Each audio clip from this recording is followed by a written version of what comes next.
ಶ್ರೀಹರೇ ನಮಃ.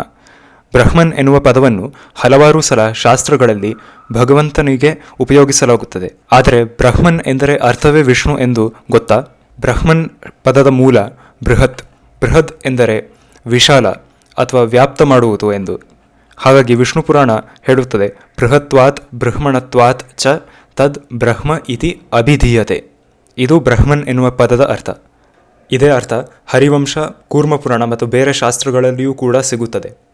ಶ್ರೀ ಮಧ್ವಾಚಾರ್ಯರು ಇದೇ ಅರ್ಥವನ್ನು ಉಪಯೋಗಿಸಿ ತಮ್ಮ ಬೃಹದಾರಣ್ಯಕ ಉಪನಿಷತ್ ಭಾಷ್ಯದಲ್ಲಿ ಹೇಳುತ್ತಾರೆ, ಅಹಂ ಬ್ರಹ್ಮಸ್ಮಿ ಎನ್ನುವ ವಾಕ್ಯದ ಅರ್ಥ ನಾವೇ ಬ್ರಹ್ಮನ್ ಎಂದು ಹೇಳುವುದು ಅಲ್ಲ. ಈಗ ವಿಷ್ಣು ಎನ್ನುವ ಪದದ ಮೂಲವೂ ಕೂಡ ವಿಶ್ ಅಥವಾ ವ್ಯಶ್ ಎಂದರೆ ವ್ಯಾಪ್ತ ಮಾಡುವುದು ಎಂದು.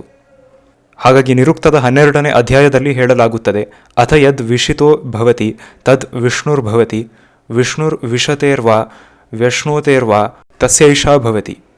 ಎಲ್ಲವನ್ನು ವ್ಯಾಪ್ತ ಮಾಡಿರುವುದರಿಂದ ಮತ್ತು ಎಲ್ಲವಿನ ಒಳಗಡೆ ಇರುವುದರಿಂದ ಅವನನ್ನು ವಿಷ್ಣು ಎನ್ನಲಾಗುತ್ತದೆ. ಹಾಗಾಗಿ ಮಹಾಭಾರತದಲ್ಲಿ ಹೇಳಲಾಗುತ್ತದೆ, ಬೃಹತ್ವಾತ್ ವಿಷ್ಣುರ್ ಉಚ್ಯತೆ.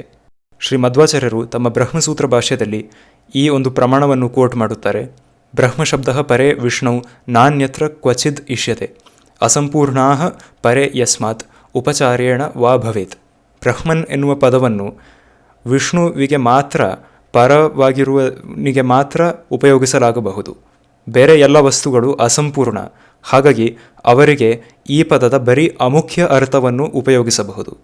ಹಾಗೆ ಈ ಶಾಸ್ತ್ರಗಳಲ್ಲಿ ಹೇಳಲಾಗುತ್ತದೆ, ನಾರಾಯಣ ಪರಂ ಬ್ರಹ್ಮತತ್ವಂ ನಾರಾಯಣ ಪರಃ. ನಾರಾಯಣನೇ ಪರಮ ಬ್ರಹ್ಮ ಮತ್ತು ನಾರಾಯಣನೇ ಉತ್ತಮ ತತ್ವ. ಹಾಗಾಗಿ ಶ್ರೀ ಮಧ್ವಾಚಾರ್ಯರು ತಮ್ಮ ಬ್ರಹ್ಮಸೂತ್ರ ಭಾಷ್ಯದಲ್ಲಿ 1ನೇ ಸೂತ್ರದ ಭಾಷ್ಯದಲ್ಲಿ ಬ್ರಹ್ಮಶಬ್ದಶ್ಚ ವಿಷ್ಣುವಾವೇವ ಎಂದು ಹೇಳುತ್ತಾರೆ. ಬ್ರಹ್ಮನ್ ಎನ್ನುವ ಪದದ ಅರ್ಥವೇ ವಿಷ್ಣು. ಧನ್ಯವಾದ. ಶ್ರೀ ಕೃಷ್ಣಾರ್ಪಣಮಸ್ತು. ಈ ವಿಡಿಯೋ ಆಂಗ್ಲ ಭಾಷೆ, ಕನ್ನಡ ಮತ್ತು ಹಿಂದಿಯಲ್ಲಿ ಸಿಗುತ್ತದೆ. ಈಗ ನೀವು ನಮ್ಮ ಕಂಟೆಂಟ್ನ ಜಾಸ್ತಿ ಜನರಿಗೆ ತೋರಿಸಬಹುದು.